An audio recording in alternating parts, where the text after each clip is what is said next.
Hi everybody, my name is Spammals and welcome to the end of the year. It's been fun, it's been a crazy experiment and really surprised me of how things have come. It was only 5 months ago that I thought that I would make a real effort to try to make this channel something. My first upload, the Stanley Parable, I was really nervous, and so that was July 26th that episode 1 went out, Obey the Narrator.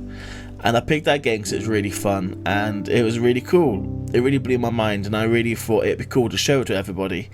And you can see I'm learning how to do this as I go. So in the video the lighting sucks, I have no lights ahead of me. I have the microphone but I'm scared to speak into it. It's like, oh, somebody might hear me, I better hush down. My editing sucked, like loading screen. Like, we could snip that, make it a bit smaller. Nope. Yeah, you get everything.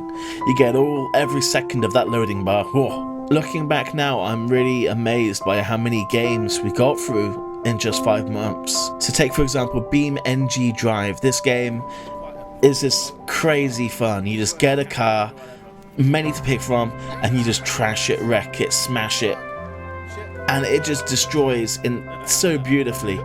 It's such a clever game and it's still being built and I'm so excited to see where that goes, and it's got a huge modding community already, so every time you go and play the game there's always the option to do something new, and that's amazing.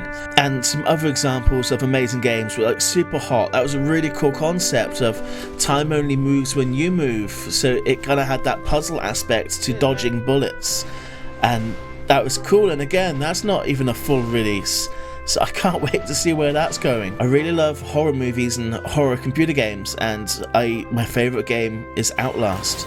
And that's on the channel, but sadly that's from an earlier time where there's no commentary, there's no face cam, it's just me playing the game. And while that is all good and dandy, I am disappointed that I haven't got a copy with my reactions playing it for the first time, because I would love to look back and see how I jump scared myself to specific things in the game. Another horror game, Layers of Fear, that was again a very promising game. It's so good, it's probably my second favourite horror game, and it's still not finished. It's in early access and I think like 2/3 of the game is available to play right now, and so far those 2/3 are amazing, so I really recommend you check that out. Most triumphantly, I guess you could say, I set myself the challenge of completing all of the Five Nights at Freddy's 1 through 4 in time for Halloween, and I did make it, and that was I felt really good for doing that. That was such a fun thing to do, because I'd always seen other people play the games and I hadn't really played them myself. And you could be thinking like, well, you know what's going to come, or you know what to expect, but playing it yourself was such a different experience than to actually watching someone play it. You became so tense, your feels inside were just kind of going a bit nuts. It was entirely different than just watching, so I recommend everyone play the game, definitely. Not every game has worked out quite so well. I tried a game called Monstrum and I didn't finish it. I love ships, and Monstrum on paper sounded like a perfect combination of horror and boats, but it started off strong, but it fell apart for me. I don't get along with randomly generated worlds. I like to map where I am, learn where I am, and yeah, you can't do that in a randomly generated world. And I just got so stressed out trying to find all the pieces I needed to escape and getting killed. Yeah, basically, so I just gave up. There's been some fun and crazy moments, like Grand Theft Auto 5. I don't drink very often, and I don't plan on doing a drinking channel, but that video got me pretty drunk, and it made something really funny. It really wasn't planned, and I think that comes across because the video is not the best quality, in the sense that the frame rate was going a bit nuts. We'd actually set up to play a different game that was so bad we just abandoned it, and like plan B, Grand Theft Auto 5, go. Some of the worst games this year, I think Zombie has to top the worst. Zombie was a survival horror game set in England, set in London, and I thought, that sounds amazing. It had been re-released in HD, so I thought it must be of good, yeah, of some quality if they're going to re-release it like this. And I went into it really hyped, and it was so bad. I had to really force myself to finish that game, and when I did finish it, the ending sucked, and I was just thinking, thank God it's over.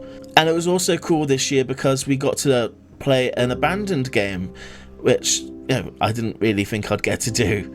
Haunted House Cryptic Graves. It was in development for Atari, and it was set to be a really cool haunted house horror game, and the screenshots and teaser videos looked fantastic, and I had it on my wish list on Steam. I was tracking it, and then it disappeared one day, and I was like, where's this gone? Where'd it go? What's the deal with this? It looks great! And it had been cancelled. It was super buggy, poorly coded, laggy, and horrible. And like the design choices towards the back end final days was so bizarre. I got to play it and I got to complete what was available. There was a ending of a sort. It was not probably the ending they intended, but that was cool to say we experienced that and we did that together. We also tried out some other stuff this year. We tried out Lego, and that was really fun for me on a personal level because I hadn't played a Lego since I was a kid, and it was like rediscovering it for the first time again. And it was just really fun. I mean, they're on my desk right now. Wally, pay attention. Wally. This is the best model ever. Look at that. That's so cool. And we also did Ghostbusters as well, and that was super fun. It wasn't quite as cool as the Wally set, but it was still really good fun. And there are other sets I do want to try in the future, but it's not something I'm going to make a regular thing because it's expensive. And then glittered around all the videos we've mentioned so far, there was other videos like the Henry Stickmin series, just simple, quick, flash-like games that were really funny and cool at the end. Quadrant, that was another horror game. It was bad. Fallout 4, epic game, too big to actually cover through videos. We just did the introduction, let it play out. I also got to share Space Engineers with you, which was a game that I play on my own time all of the time. It's probably #1 on my Steam total playtime, like in hours. It used to be Gary's mod, that's now #2. Sorry, Gary. The Park, Talos Principle, Goat Simulator, that's another crazy game. That was so fun. It's a game where, I mean, we did 2 videos of it, but it's the kind of game you shouldn't film it. You should just play it and then go with it, because it's cool. It's really cool. Governor, you're too fat. You're throwing me off my balance. Right. Well, jeez. But the best moments have to be the Titanic games. Fall of the Titanic, such a terrible game. It really sparked a fire for this channel, and my subscribers just went crazy. My videos at that point were only getting like 10 to 12 views maximum, and I was psyched by that. I was like, yes, 12 people that watched it, oh my god! But this Titanic video, as I record this right now, that one is sat on 2,141 views. I mean, 10 views, 12 views, 2,000 views. I mean, where did that come from? What the hell? And I don't know if it's because I was being myself, being controversial, or if I just sparked a nerve with some people. I don't know, but I'm glad. I'm glad. And then I chased that up with another Titanic video because I wanted to show what a good Titanic game should look like.